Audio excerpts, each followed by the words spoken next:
కుంభరాశి యందు ధనిష్టా నక్షత్రము 3-4 పాదములు, శతభిష నక్షత్రము 4 పాదములు, పూర్వాభాద్ర నక్షత్రము మొదటి 3 పాదములు ఉన్నవి. ఈ రాశి వారికి ఆదాయము 2, వ్యయము 9 గాను, రాజపూజ్యము 4, అవమానము 2 గాను కనపడుతున్నవి. ఒక సౌఖ్యవంతమైనటువంటి వాతావరణం, గృహములో సకుటుంబంగా చక్కగా అందరూ ఒక ఆధ్యాత్మిక పరమైనటువంటి ఒక ఉన్నతమైనటువంటి మార్గంలో ప్రయాణించేందుకు సూచన. స్థిరాస్తి వ్యవహారములు అనూక్ష్యముగా ఒక కొలిక్కి వచ్చి గృహప్రవేశ సూచన. విశేషమైనటువంటి క్షేత్ర దర్శనము, గురుసేవ స్పష్టంగా కనబడుతున్నాయి. ఉద్యోగంలో ఉన్నతి, పదోన్నతి, మీరు పడుతున్నటువంటి కష్టానికి తగిన గుర్తింపు, అధికారుల నుండి అండదండలు, మరింత ఉన్నతికి మీకు దోహదపడేందుకు అవకాశం. ఏ ఆశయంతోటైతే మీరు కొన్ని సత్కార్యాలు చేస్తున్నారో, ఏ ఆశయంతోటైతే మీరు కొన్ని పరిశోధనలు చేస్తున్నారో వాటికి తగిన గుర్తింపు లభిస్తుంది.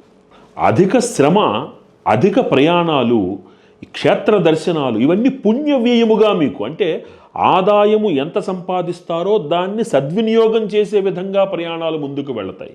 ఇంట్లో శుభకార్య నిర్వహణ, ముఖ్యంగా స్థిరాస్తి వ్యవహారముల యందు విజయము సూచన. మీ మాటకి అటు ఉద్యోగంలో ఇటు సమాజంలో మీ మాటకి, మీ గౌరవానికి విశేషమైనటువంటి గుర్తింపు, మీ సలహాలకి విశేషమైనటువంటి గుర్తింపు లభిస్తుంది.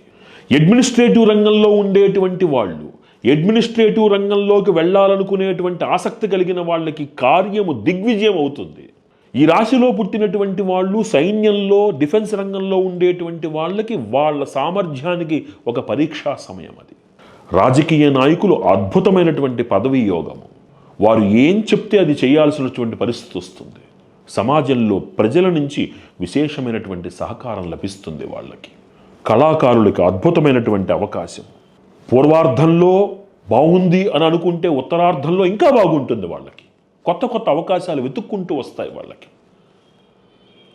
వీరి ప్రతిభను నిరూపించుకునేందుకు అవకాశం, వీరి ప్రతిభకు తగిన గుర్తింపు అటు ప్రభుత్వ రంగం నుంచి అవార్డులు, కవులకి మంచి సమయం.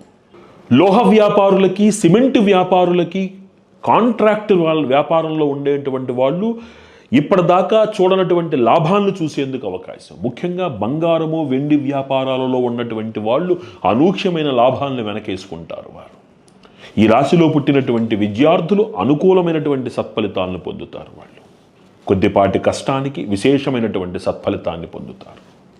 ఈ రాశిలో పుట్టినటువంటి వాళ్ళు చేయించుకోవలసినటువంటి పరిహారాలు ముఖ్యంగా 3.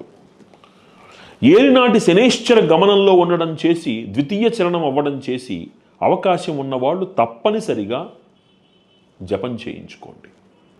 ఒకసారి జపం చేయించుకోవడం అనేటువంటిది చాలా విశేషమైనటువంటి సత్ఫలితాన్ని ఇస్తుంది.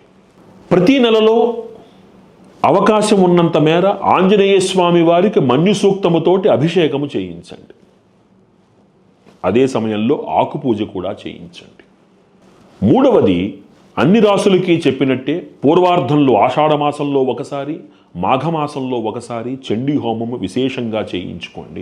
మీ గృహంలో మీరు వెళుతున్నటువంటి ప్రయాణంలో మీతో పాటుగా ఉంటూ, మీ వెనకాల ఉంటూ, మీకొస్తున్న పురోగతిని, పరపతిని చూసి ఓర్వలేని వాళ్ళ నుంచి మిమ్మల్ని రక్షించటానికి అటు మన్యు సూక్తముతోటి అభిషేకము, ఇటు చండీ హోమము మిమ్మల్ని వెన్నంటి ఉండి క్షేమంగా కాపాడతాయి. మీ కుటుంబ జీవితానికి ఆనందాన్ని చేకూరుస్తాయి. ఈ రాశిలో పుట్టినటువంటి వారికి పిల్లల మూలకమైనటువంటి ఆనందము ఖచ్చితంగా కలుగుతుంది. ఈ విధమైనటువంటి ఈ పరిహారాలను ఈ రాశివారు ఆచరించి మరింత ఆనందంగా, సంతోషంగా ఉండాలని ప్రార్థిస్తూ